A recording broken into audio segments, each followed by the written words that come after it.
Introdução. O propósito desta gravação é comentar e condensar um dos livros mais assombrosos jamais escritos. Pense e Fique Rico, de autoria de Napoleon Hill, que tem exercido influência na vida, realizações e fortunas de mais pessoas do que qualquer outro livro jamais publicado. Em todo o mundo livre existem atualmente milhares de pessoas que têm triunfado em todas as linhas de trabalho e que hoje ocupam suas boas posições porque um dia encontraram e compraram um exemplar de Pense e Fique Rico. Qualquer uma delas estará disposta a confirmar isso, e com toda satisfação. Uma descoberta valiosa. Descobri pela primeira vez esse notável livro no outono de 1949. Ajudou-me a decidir de uma vez por todas como alcançaria a meta a que me tinha proposto. Unificou meu pensamento e abriu-me um caminho reto e claro até o ponto a que eu havia decidido chegar. Um de meus melhores amigos, que encontrou o livro há anos, ficou tão fascinado pelo seu conteúdo que permaneceu em casa durante 3 dias, lendo e meditando acerca das ideias ali expostas. Depois, aplicou seus princípios e agora ocupa a posição mais alta dentro da indústria em que trabalha.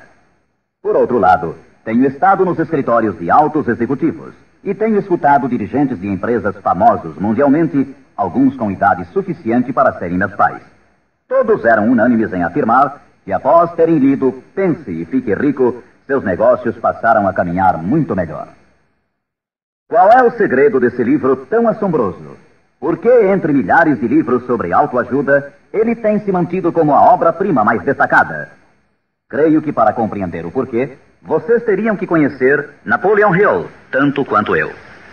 Com certeza, não foi ele o primeiro homem que se rebelou contra a pobreza e contra a interminável luta ante a falta de orientação que via em seu redor quando ainda era um rapaz. Nem tampouco foi o primeiro a escrever sobre a matéria, mas possuía 2 habilidades únicas, altamente desenvolvidas, que raramente são encontradas num homem. A primeira era a maneira como focalizava seu tema. Hill procurava soluções para o êxito da mesma forma como um cientista busca trazer à luz da razão um segredo da natureza. Tratava de descobrir as formas do sucesso de igual maneira como Thomas Edison investigava os processos para chegar à luz elétrica, sem descanso, implacavelmente, até que a verdade, que sempre esteve ali, lhe foi revelada. Sua segunda virtude importante era a habilidade ou destreza para escrever sobre suas deduções, de tal forma que eram compreendidas intelectualmente num instante. Mas talvez o mais importante para este assunto em especial é que eram compreendidas também emocionalmente. O poder de modificar vidas. Quando alguém lê a última página de Pense e Fique Rico, já é um homem diferente. Um homem que se coloca de pé ao terminar a leitura e já começa a demonstrar as modificações que sofreu. Para ele, desapareceram as situações angustiosas, cheias de frustração e autoimpostas. Para ele, o caminho está livre. É um homem agora possuidor de uma singular capacidade de converter os sonhos em realidade, as ideias em fatos. O destino, a fatalidade, os maus efeitos das circunstâncias exteriores não mais o afetam. De passageiro do barco da vida, passou a capitão, traçando rumos e decidindo vidas. Para entender esse livro, temos inicialmente de compreender a realidade, o princípio ou filosofia que se estende como estrutura básica da obra. A menos que, seja o que for que você construa, esteja baseado na verdade, acabará com a estrutura caída e espalhada ao seu redor, como a armadura dos antigos guerreiros de Homero. O que não é baseado na verdade não pode sustentar-se. Não pode suportar a prova do tempo. A razão pela qual Pense e Fique Rico tem resistido à prova do tempo é porque repousa sobre uma base ampla e sólida, da qual se origina todo o sucesso do homem. O fato puro e imutável de que tudo começa com uma ideia. Um estado da mente. É uma filosofia baseada no fato de que a riqueza de qualquer classe começa com o que o autor chama de estado da mente. Pode-se começar sem nada mais que pensamentos, ideias, planos organizados ou algo semelhante. Os pensamentos são fatos. Fatos incrivelmente poderosos quando se agregam a propósitos, persistência e um desejo ardente de transformá-los em objetos materiais ou riqueza, considerando como tal aquilo que você pode desejar.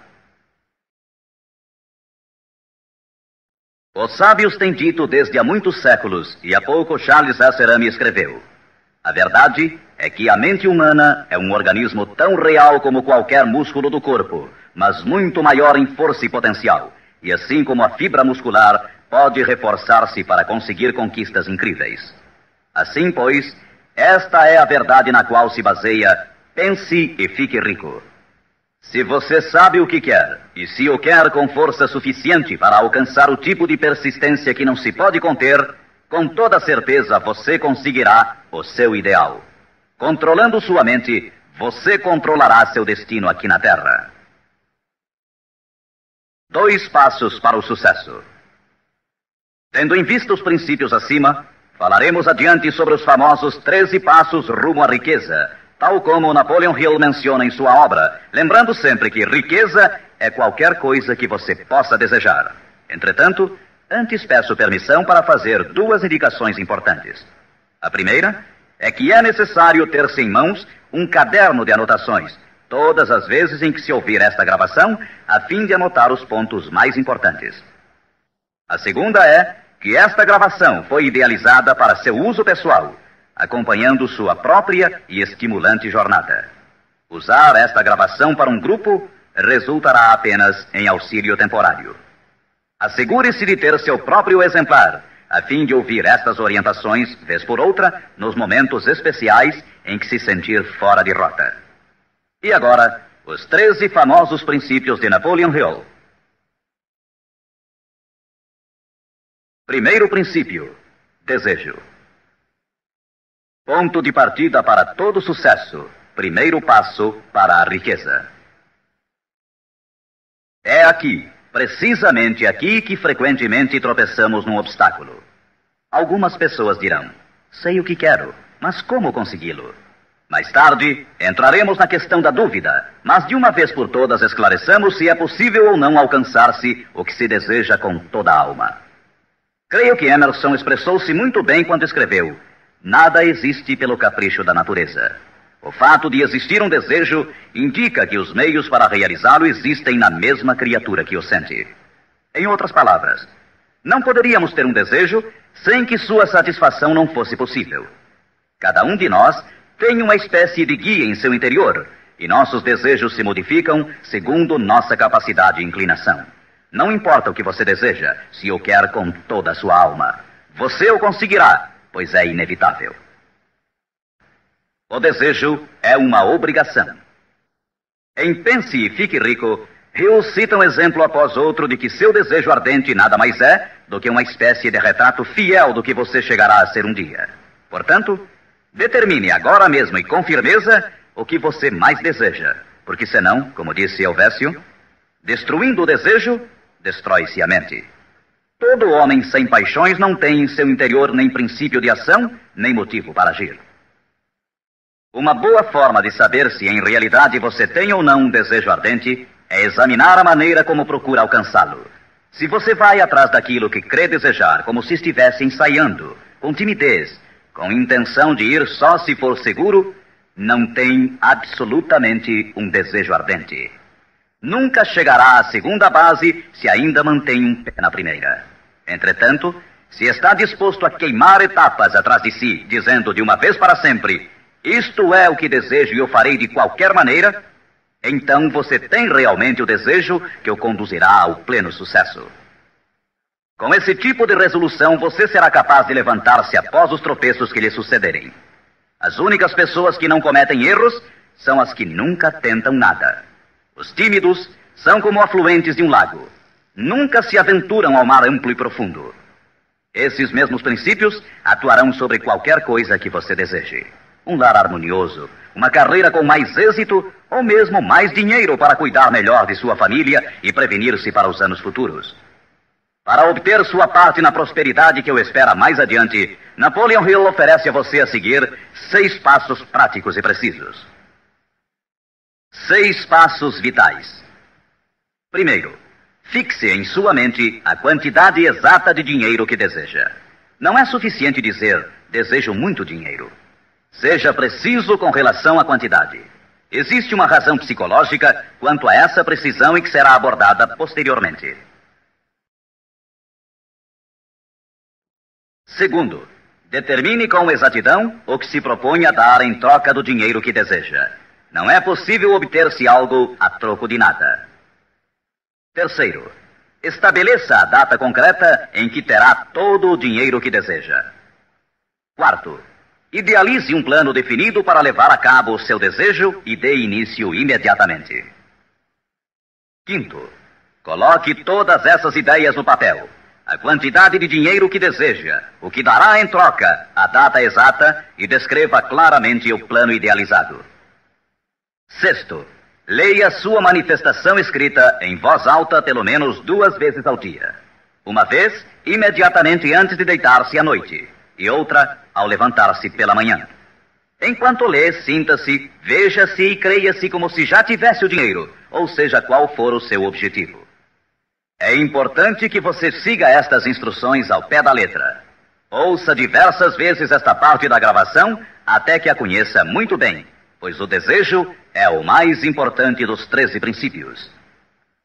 Este capítulo do livro termina com as seguintes palavras: através de algum estranho e poderoso princípio de química mental, ainda desconhecido, o impulso do desejo é envolvido por algo que não reconhece palavras tais como impossível e não aceita o fracasso como realidade. Segundo princípio, fé. A fé é imprescindível para o sucesso. Você jamais teria pensado em seu desejo principal se a fé não estivesse presente dentro de sua mente. Às vezes, você poderá encontrar dificuldades em ter fé em si próprio, mas tenha a certeza de que encontrará muita fé nesses princípios. Use-os, portanto. Vejamos o que Napoleon Hill diz sobre a fé. A fé é um estado de espírito que pode ser induzido ou criado por meio de afirmações ou instruções repetidas à mente subconsciente através do princípio da autossugestão.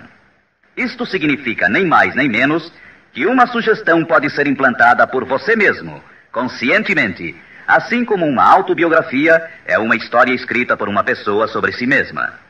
Projetando a imagem mental de você mesmo, tendo em destaque seu desejo principal e repetindo tal ação várias vezes, isso resultará na fé de que necessita. A fé é vital para o sucesso. O imperador Napoleão Bonaparte disse uma vez: todo andaime religioso se desarruma como um edifício em ruínas ante uma só palavra: fé. Por sua vez, Goethe afirmava: as épocas de fé são épocas frutíferas. As épocas de incredulidade, ainda que esplendorosas, são estéreis de todo o bem permanente. E como disse Schlegel, na vida real, toda grande empresa começa e dá seu primeiro passo com a fé. Portanto, tenha fé de que pode alcançar aquilo que busca, porque jamais você poderia ter se decidido se não pudesse alcançá-lo. Autoconfiança. Em seu capítulo sobre a fé, Hill oferece uma fórmula para a autoconfiança: repetir-se a si mesmo constantemente. Primeiro, sei que tenho a capacidade de alcançar o objetivo de meu propósito definido na vida. Portanto, exijo persistência de mim mesmo, ação contínua para a execução. E aqui agora prometo executar esta ação.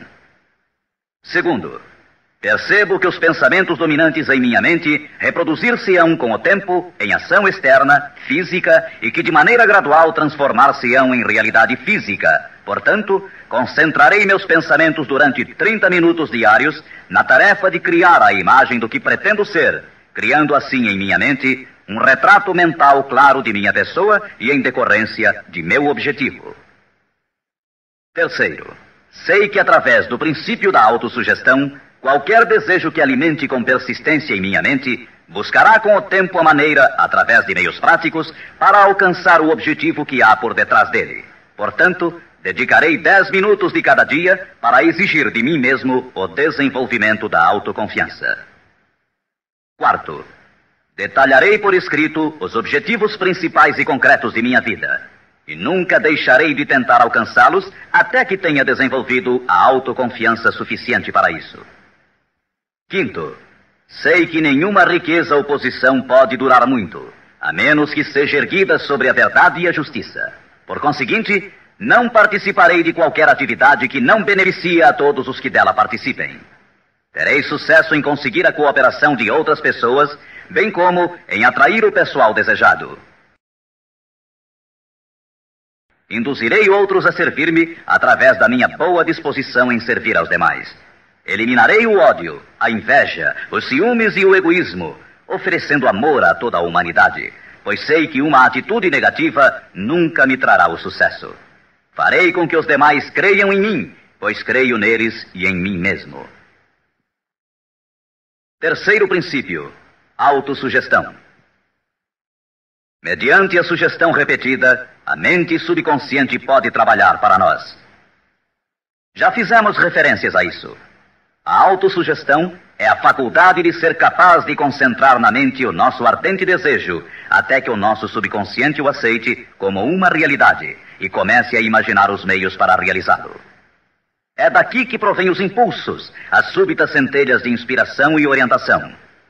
Agora resumiremos as instruções dadas no segundo princípio, fé, em relação aos 6 passos, autoconfiança, e as combinaremos com os princípios sobre a autossugestão, constantes no livro Pense e Fique Rico.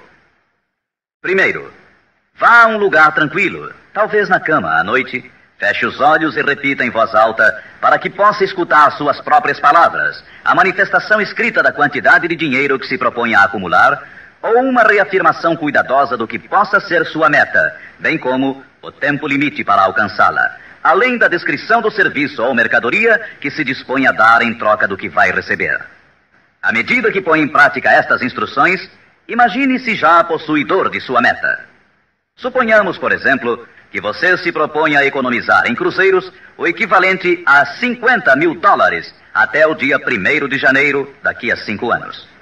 Que se determina a prestar serviços pessoais em troca de dinheiro como vendedor. A manifestação escrita de seus propósitos deve ser a seguinte.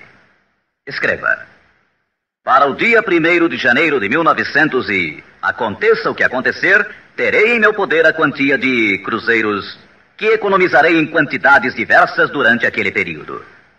Em troca desse dinheiro, prestarei o melhor serviço possível, rendendo o máximo como vendedor de... Escreva aqui o produto que se propõe a vender ou qualquer coisa que você faça para ganhar a vida. Tenho certeza de que, à época aprazada, terei esse dinheiro em meu poder. Minha fé é tão grande que já posso ver esse dinheiro diante de meus olhos. Posso tocá-lo com minhas mãos, pois está à espera de passar para meu poder, tão logo eu preste o serviço que proponho a desempenhar em troca dele. Estou preparando um plano para acumular esse dinheiro e eu seguirei à medida que o receba. Segundo, repita isto pela manhã e à noite, até que possa ver claramente em sua imaginação o dinheiro que se dispôs a acumular. Terceiro, coloque uma cópia do que escreveu onde possa vê-la dia e noite, quando se deitar ou levantar-se, até que possa recordá-la perfeitamente. Ao se dispor a colocar em prática estas instruções, você estará aplicando o princípio da autossugestão. Quarto princípio: conhecimento especializado. O integral conhecimento dos detalhes de seu trabalho ou produto é indispensável para alcançar o sucesso.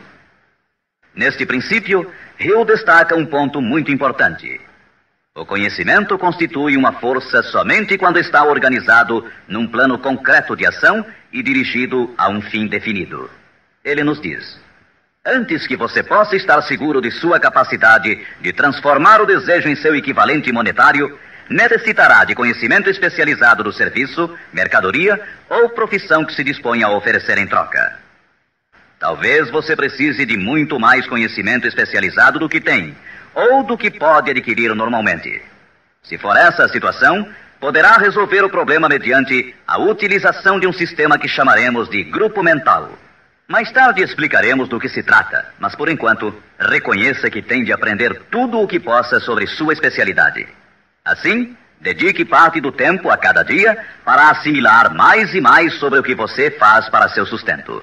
Frequente cursos que existam sobre a matéria, bem como associe-se a homens que conheçam bem sua profissão. Quinto princípio: imaginação. A imaginação é literalmente a oficina onde se formam os planos criados pelo homem. O impulso e o desejo recebem forma e ação mediante a ajuda da faculdade imaginativa da mente. Foi dito que o homem pode criar tudo o que possa imaginar. Como disse e ensina Napoleon Hill, toda mente humana pode alcançar o que pode conceber e crer. A única limitação do homem dentro do razoável reside no desenvolvimento e emprego de sua imaginação e da subsequente motivação para a ação. A automotivação é a chave. Os maiores dirigentes de negócios, indústrias e finanças, os grandes artistas, músicos, poetas e escritores chegaram a ser os melhores porque desenvolveram a força da automotivação. Enquanto você desempenha seu trabalho diário, pense constantemente nos meios pelos quais poderia realizá-lo melhor, com maior eficácia. Pense nas modificações inevitáveis. Podem ser feitas agora? Se você sente limitações, lembre-se das palavras do famoso arquiteto Frank Lloyd Wright. A raça humana construiu com mais grandeza quando maiores eram as limitações e, portanto, quando mais era necessária a imaginação para construir. As limitações parecem ter sido sempre as melhores amigas da arquitetura. Quando você construir seu futuro partindo desse ponto de vista, não se preocupe com as limitações. Recorde que estas podem ser suas melhores amigas, posto que requerem imaginação se tivermos que nos levantar acima delas. E como disse Beecher, a alma sem imaginação é como um observatório sem telescópio. Sexto princípio: planejamento organizado. Para obtermos sucesso em um empreendimento que decida nossa vida, devemos ter planos perfeitos. Se você já decidiu qual é o seu desejo, qual é a sua meta, organizemos agora um plano para a sua realização, de acordo com um programa. Citarei novamente: pense e fique rico. Você já sabe que tudo o que o homem cria ou adquire começa sob a forma de desejo. Transforma-se depois, do abstrato ao concreto, na oficina da imaginação, onde se criam e se organizam planos para a sua transição. Você tem que ter um plano. Anteriormente, foram-lhe dadas instruções para adotar 6 passos práticos e definidos como seu primeiro movimento para traduzir o desejo que você possa ter em seu equivalente físico. Um daqueles passos era a formulação de um plano prático, concreto, através do qual aquela transformação pudesse ser efetuada. Primeiro, alie-se com uma ou mais pessoas, tantas quantas necessitar, para criar e pôr em prática seu plano ou planos para o acúmulo de dinheiro que marcou como sua meta, fazendo uso do princípio da reunião de inteligências. É o grupo mental, e isso é muito importante. Segundo, antes de formar seu grupo mental, decida quais as vantagens e benefícios que pode oferecer individualmente aos membros do grupo que a formam em troca de sua cooperação. Ninguém trabalhará de forma indefinida, sem alguma forma de compensação, ainda que esta não seja em dinheiro.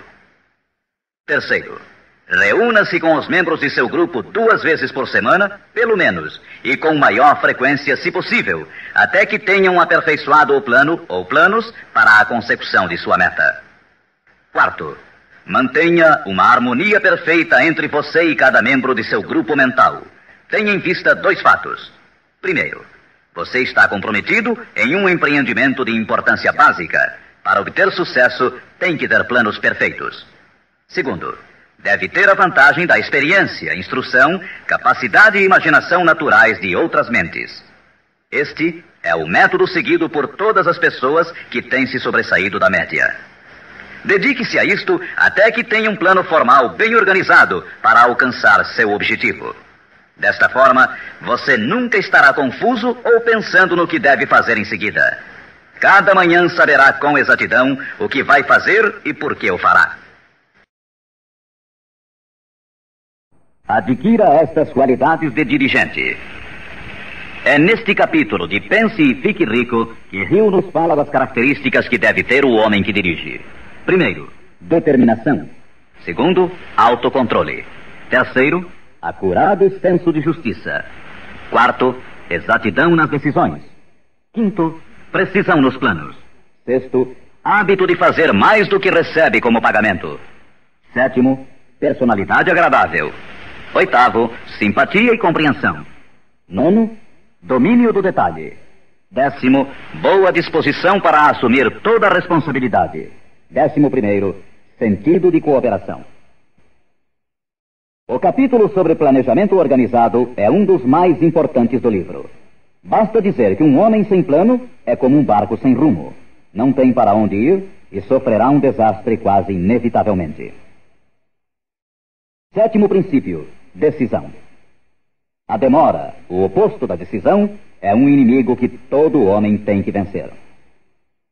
A análise minuciosa de mais de 25 mil homens e mulheres que experimentaram fracassos revelou que a falta de decisão estava na cabeça da lista das 30 causas principais do fracasso.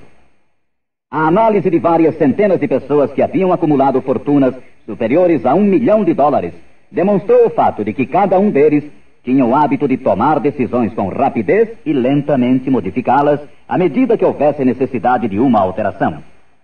As pessoas que fracassaram em acumular dinheiro, sem exceção, quase sempre tinham o hábito de tomar decisões com lentidão e depois modificavam-nas com rapidez e frequência. Ter um objetivo concreto torna mais fácil a tarefa de tomar decisões rápidas. Entre os inúmeros exemplos citados por Hill, um dos mais conhecidos é o caso de Henry Ford.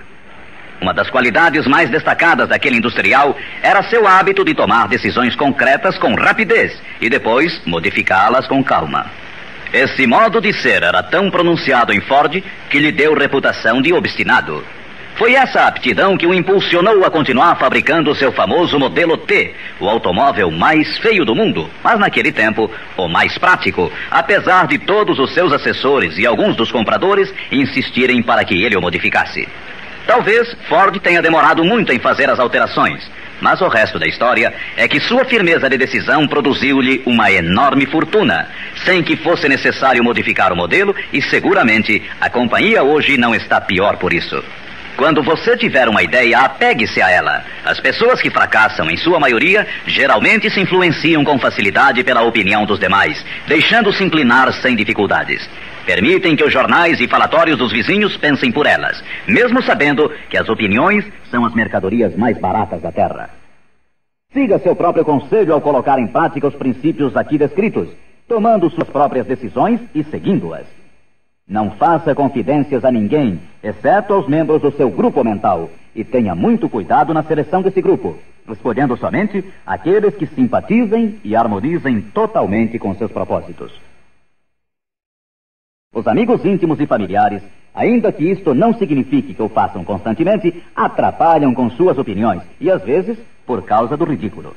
Milhares de homens e mulheres arrastam consigo complexos de inferioridade durante toda a vida, porque alguma pessoa bem intencionada, mas ignorante, destruiu toda a sua confiança através de opiniões ou expondo-as ao ridículo. Se uma decisão merece algo, você deve agarrar-se a ela até que a tenha desenvolvido completamente. Oitavo princípio: persistência. A força de vontade e o desejo, adequadamente combinados, constituem uma dupla irresistível. Segundo Hill, persistência é como a força de vontade e combina-se com o homem como o carvão ao aço. Em inumeráveis casos, a persistência tem sido a única diferença entre o sucesso e o fracasso. É a falta dessa qualidade, mais do que qualquer outra, que impede a grande maioria de triunfar. Tentam algo, mas tão logo o caminho se torna áspero, desistem. A experiência com milhares de pessoas tem demonstrado que a falta de persistência é uma fraqueza comum à maioria das pessoas. É um defeito que pode ser vencido pelo esforço. Se você quer realizar um determinado desejo, tem que formar o hábito da persistência. As coisas parecerão difíceis. Será como se já não houvesse razão para continuar. Tudo em você dirá que deve renunciar, que deixe de tentar. É precisamente então quando os homens se distinguem dos meninos. É aqui exatamente quando se percorre essa distância extra e se continua adiante que os horizontes se aclaram e os primeiros sinais da abundância que há de ser sua pela persistência começam a ser vistos. Com a persistência virá o sucesso. A persistência pode ser cultivada. A persistência é um estado mental, portanto, pode ser cultivada. Como todos os estados da mente, a persistência se baseia em causas definidas, e entre elas encontramos as seguintes. Primeira, unidade de propósito, saber o que se quer. Segunda, desejo. Terceira, confiança em si mesmo. Quarta, unidade de planos. Quinta, conhecimento preciso. saber que seu plano é firme. Sexta, cooperação. A simpatia, a compreensão e a cooperação harmoniosa dos demais tende a desenvolver a persistência. Sétima, força de vontade. Oitava, hábito. A persistência é resultado direto do hábito. Nono princípio, usar a força de seu grupo mental. Duas mentes que se unem nunca deixam de criar uma terceira força, invisível, intangível, que pode ser comparada a uma terceira mente. É neste capítulo que Hill descreve a importância de formar-se um grupo de pessoas que simpatizem com o seu desejo. Esse grupo mental pode ser integrado de 2 ou mais indivíduos que, eventualmente, possam ter planos semelhantes. Com a decorrência das reuniões, você perceberá muitas vezes, ao estar discutindo algo com outra pessoa, que de repente surgem-lhe boas ideias, que são resultado dessa associação. Ideias que nunca apareceriam sem ela. O mesmo sucede com a outra pessoa. Estimule seu pensamento. Grande quantidade de boas ideias tem brotado de mentes individuais como resultado de participação em grupo. Associar-se a pessoas para formar o grupo mental não deve ser confundido com o fato de deixar que outros pensem por você, mas é estimular seu próprio pensamento através da associação com outras mentes. Ninguém sabe tudo. Quanto mais afins sejam as mentes reunidas, mais informações interrelacionadas estarão disponíveis. As grandes ideias são uma combinação de informações análogas. Assim, você deve escolher os membros de seu grupo com cuidado. Assegure-se que sejam pessoas que você respeita e que trabalhem conscientemente. Todos se divertirão muito e alcançarão suas metas muito antes. 10º princípio, entusiasmo. O entusiasmo provém da canalização de todas as energias corporais em termos positivos e louváveis. É neste capítulo que Napoleon Hill descreve a importância da mulher. A mulher que quase sempre auxilia o homem que luta pela consecução de metas meritórias. A opinião de Hill é de que praticamente todo dirigente é homem cujos êxitos foram inspirados em grande parte por uma mulher. Quando as coisas andarem mal, e pode estar seguro que isso ocorrerá em algumas ocasiões, você ver-se-á abandonado até pelos que você pensava que eram seus amigos. Mas se você conseguiu uma boa mulher, nunca estará só. Ela sempre o impulsionará a recomeçar uma e outra vez se necessário, e lhe dará um novo entusiasmo que nasce de sua fé em você. Ter alguém a quem amar é ter alguém com quem compartilhar seu êxito e realizações, que lhe felicite com o elogio que todos necessitamos de vez em quando. Um homem pode chegar a triunfar sem sua esposa e sem filhos, mas a plenitude da alegria se obtém através deles. Cuide de sua esposa e filhos como de seu maior tesouro. 11º princípio, a mente subconsciente. A mente subconsciente consiste em um campo de consciência no qual são classificados e registrados todos os impulsos do pensamento que chegam à mente objetiva através de qualquer dos 5 sentidos. Da mente subconsciente, você pode aproveitar ou tirar os pensamentos como quem tira cartas de um arquivo. Ela recebe e arquiva impressões sensoriais ou pensamentos independentemente de sua natureza. Você pode semear à vontade em sua mente subconsciente qualquer plano, ideia ou propósito que deseje traduzir em seu equivalente físico ou monetário. O subconsciente atua primeiro sobre os desejos dominantes que se mesclaram, como as emoções, como a fé. Sua mente subconsciente trabalha dia e noite. Mediante um procedimento ainda desconhecido para o homem, a mente subconsciente toma da inteligência infinita poder para transformar de maneira espontânea o desejo próprio no seu equivalente físico, usando sempre os meios mais práticos mediante os quais pode alcançar seu fim. Não é possível controlar completamente a mente subconsciente, mas pode-se entregar a ela qualquer plano, desejo ou propósito para que seja transformado em algo concreto. Ninguém sabe muito sobre o que chamamos a mente subconsciente ou mesmo de subconsciente. Sabemos que é incalculavelmente poderosa e que pode solucionar nossos problemas se corretamente empregada. A melhor forma é manter na mente consciente, tão frequentemente quanto possível, uma imagem clara de si mesmo, como se já tivesse alcançado a meta desejada. Defina-a com clareza e projete-a na tela de sua mente. Retenha-a. Veja-se fazendo e tendo as coisas que obterá depois de alcançado seu objetivo. Imagine isso tão a miúde quanto possível enquanto prossegue com seu trabalho diário, especialmente no momento de dormir e no instante de acordar. Assim, seu subconsciente começará a conduzi-lo pelos caminhos mais lógicos para o objetivo que imaginou. Não lute contra ele. Siga seus lampejos repentinos, as ideias que venham à sua mente. Esteja seguro que é seu subconsciente tentando chegar à sua mente consciente.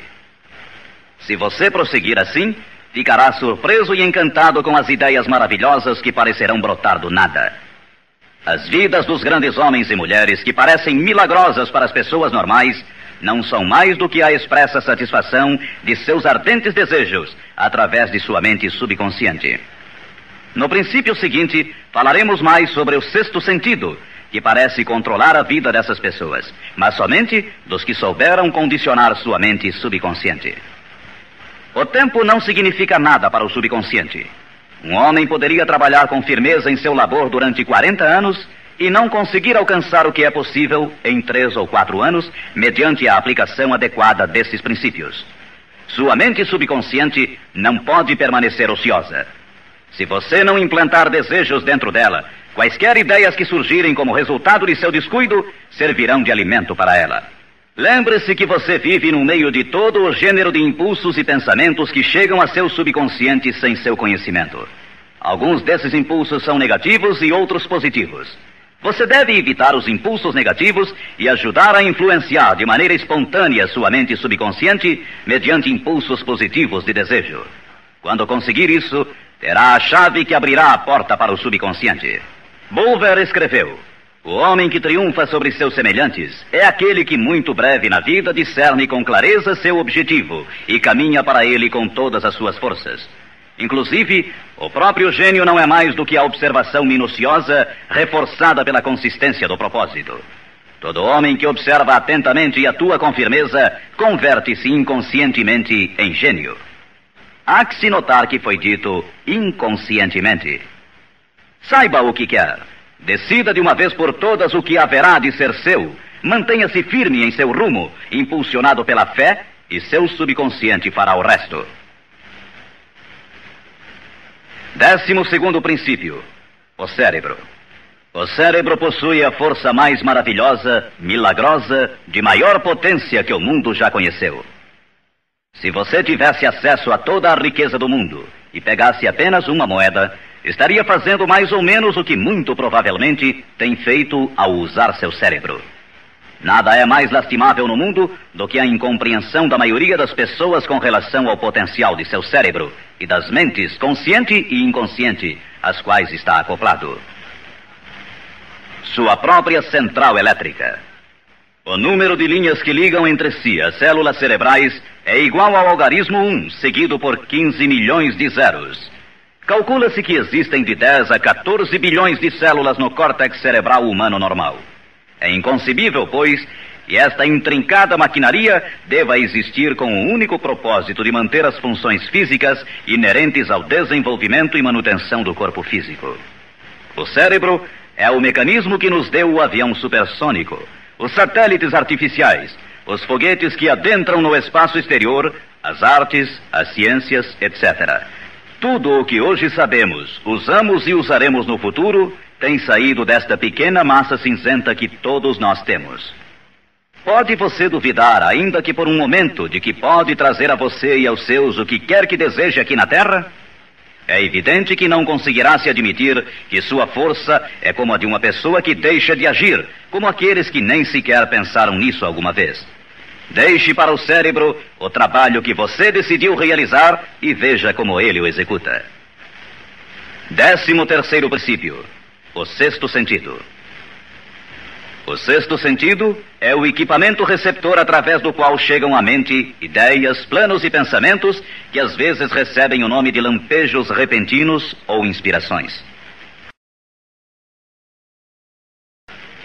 O sexto sentido pode ser descrito como sendo o sentido através do qual a inteligência infinita pode e efetivamente se comunica com o indivíduo de maneira espontânea e sem esforço algum por parte deste. Eis aqui a base desta filosofia. Só pode ser assimilada, compreendida e aplicada depois de dominados os primeiros 12 princípios. O sexto sentido é aquela parte da mente subconsciente que nos referimos como imaginação criadora e desafia qualquer descrição. Por outro lado, torna-se difícil explicar o que seja para qualquer pessoa que não tenha dominado os demais princípios desta filosofia, o que estes princípios representam, porque falta a essa pessoa o conhecimento e a experiência com os quais possa comparar o sexto sentido. Este sentido pode ser adquirido. O sexto sentido não é algo que possa ser ligado e desligado à vontade. A capacidade de empregar essa enorme força chega pouco a pouco, através da aplicação dos outros princípios que esboçamos. Muitos indivíduos adquirem um conhecimento prático do sexto sentido antes dos 40 anos de idade.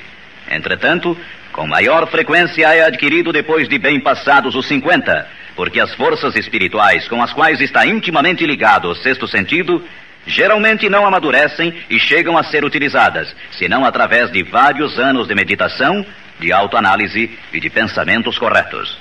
Todavia, nada nos impede que comecemos a desenvolvê-lo desde agora, aplicando com entusiasmo os princípios que foram expostos até aqui. Lembre-se disto.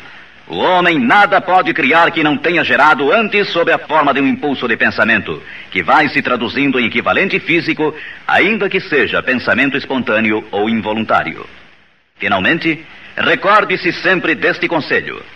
Afaste o temor de sua mente, concentrando-se na imagem mental de sua meta, seu maior desejo, e vença. O que vários homens famosos acharam desta mensagem? Agora, quero mencionar que Pense e Fique Rico tem recebido a entusiasta aprovação de muitos dos maiores homens que existiram. Todos esses grandes homens aplaudiram e usaram os princípios de Napoleon Hill. Citarei somente alguns. Os presidentes dos Estados Unidos, William Howard Taft e Woodrow Wilson. F.W. Woolworth mencionou que havia aumentado muito sua cadeia de armazéns aplicando muitos destes princípios. Robert Dollar, que construiu uma grande companhia de navegação, escreveu: se há 50 anos tivesse usado esta filosofia, imagino que poderia ter feito tudo o que fiz na metade do tempo. Tenho esperança que o mundo a descubra e o recompense. Samuel Gompers disse: o domínio destes princípios é uma apólice de seguro contra o fracasso. John Wanamaker, o príncipe dos comerciantes, escreveu: sei que seus fundamentos são reais, porque os tenho aplicado em meu negócio há 30 anos. Também o aplicaram George Eastman, o maior fabricante de câmaras fotográficas do mundo, Thomas Edison, Luther Burbank, Theodore Roosevelt, E.M. Statler, John Rockefeller e muitos mais. Como é óbvio imaginar-se, as opiniões destes homens não poderiam ser compradas com todo o dinheiro do mundo. O que temos mencionado aqui pode mudar sua vida, pode trazer-lhe todas as coisas proveitosas que deseje na vida para você e sua família. Afaste-se da média, do medíocre e enderece seu rumo de acordo com os sonhos de seu coração.